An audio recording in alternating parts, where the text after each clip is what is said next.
அஸ்ஸலாமு அலைக்கும். எல்லாம் எப்படி இருக்கீங்க? வாங்க, பிஸ்மில்லா. இன்னைக்கு சாப்பாடு என்னன்னு பார்ப்போங்களா? வாங்க, இங்கே பாருங்க, எங்கள் குட்டி பாஸ் எப்படி இருக்கான்?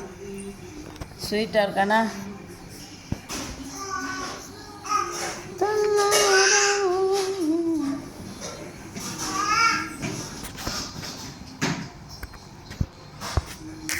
பாருங்க, இன்றைக்கி இங்கே வெள்ளை சாதம் எடுத்து வச்சுருக்குறேன்.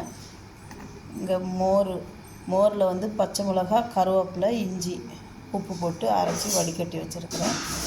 இது சூரை மீன் ஊறுகாய் வீட்டிலே போட்டது. சிகப்பு தண்டு கீரை, இது முட்டை. வாங்க, பிஸ்மில்லா, சாப்பிட்லாம். இன்றைக்கி சாப்பாடு எப்படின்னு பாருங்கள். ஏன்னா என் கையில் குட்டி பையன் இருக்கான், பாருங்க. அவன் அந்த தட்டை இழுக்கணும். இப்போ அவனுக்கு எங்கள் சேனல் பிடிச்சிருந்தா ஷேர் பண்ணுங்கள், சப்ஸ்கிரைப் பண்ணுங்கள், லைக் பட்டனை ப்ரெஸ் பண்ணுங்கள். வாங்க, பிஸ்மில்லா. இங்கே பாருங்க, பாலாஜி இவன் ஸ்வீட். வாங்க, பிஸ்மில்லா, சாப்பிட்லாம். எல்லாம் சேர்ந்து சாப்பிடுவோம். சூப்பராக இருக்கும்.